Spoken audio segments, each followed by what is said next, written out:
ټیک ټاک ملګرو زموږ سره کومه کارنامه ونه کړه. پرون چې په لور دیر جندول شاهي کې کومه واقعه مخې ته راغلې ده نو زه دا واقعه ستاسو مخې ته ږدم، خو تاسو به ما سره په کمنټس کې شریک کوئ چې دې کې کوم یو کس ګناهګار دی. خو ملګرو دغه واقعه د ټیک ټاک د وجې مخې ته راغله.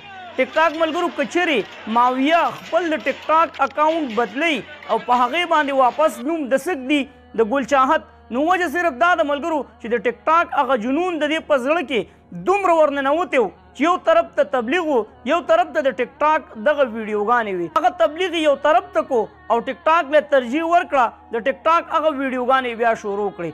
لور دیر جندول شاهي کې چې کومه واقعه مخې ته راغلې د ملګرو نو نن زموږ د کلي مولوي صاحب هغه دا خبره وکړه چې دا زما د مخې پرون دا واقعه شوې ده.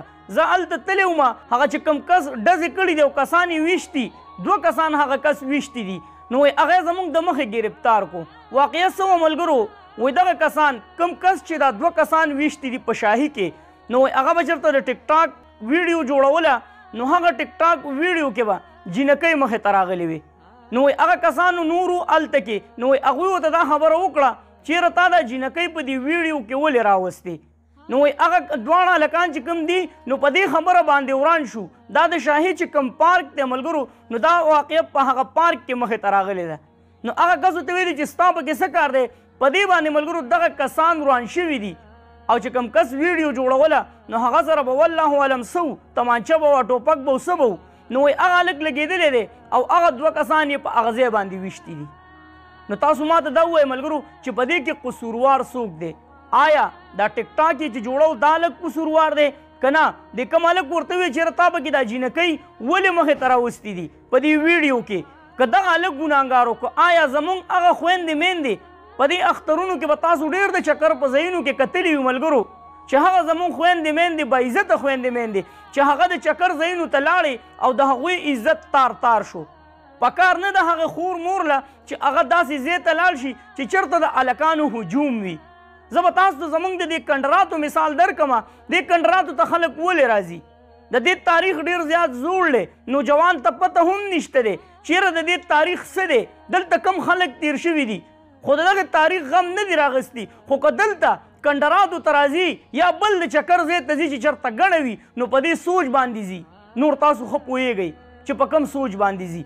نو هغه خویندې میندې چې هغوی د چکر ځای ته ځي د هلکانو منځ له ځي نو بیا مسلې هم دغه طرف ته ځي ملګرو چې په شاهي کې کومه واقعه مخې ته راغلې ده چې کوم 2 کسان ویشتلی شوي دي. نو ما ته خو پته هم نشته دی ملګرو چې آیا دغه کسان ژوندي دي او که وفات شوي دي. هغه که هم د هغې ځای څوک وي او دغه کسان چې کوم ویشتلی شوي وي د هغوی د ګاونډ وي نو هغه زموږ سره په کمنټس کې شریک کوي چې آیا هغه کسان ژوندي دي او که وفات شوي دي. زموږ د کلي قاري صاحب ما ته دا خبره وکړه چې یو کس چې کوم و نو هغه به کې په دې تشي باندې لګېدلی و. نو اوس تاسو ما ته ووایئ ملګرو چې چا دغه ویل چې هلکه تا د ویډیو کې دا جینکۍ ولې مخې ته راوستې؟ هغوی هم دغه چکر له تلي وو، خو چکر زموږ بنیادي حق دی ملګرو، دا حق زموږ نه څوک نشي اخیستی، خو د چکر خپل اصول وي. د چکر دا اصول نه دي چې ته دې په موټرسایکل باندې په فل سپیډ کې روانې توله دې پرې راوچته کړي یا ته د چکر ځای ته لاړ شي د ځان سره غټ اوپر ویسې په هغې کې میموري کارډ او USB کې دی او په چوت اواز د ګانې لګولي. د چکر دا مطلب نه دی. چکر مطلب دا دی چې تا یو ځای نه وي لیدلی هلته لاړ شي هغه ځای وګورې په انسانیت او په سړیتوب باندې هلته ټیم تیر کړي. چکر دې ته وایي. خو پته نشته ملګرو چې زموږ دا نوجوانان په کوم طرف باندې روان دي. نو تاسو ما ته دا ووایئ چې دغه کس ګناهګار شو که کوم د ټیک ټاک ویډیو جوړوله دغه ګناهګار شو او که هغه جینکۍ یا هغه زنانه چې هغوی دغه پارک ته چکر له تللی وي او هغوی په دې ویډیو کې راغلي دي نو آیا دغه ګناهګار دي؟ خو داسې قسم واقعې دا ډېرې افسوسناکې دي.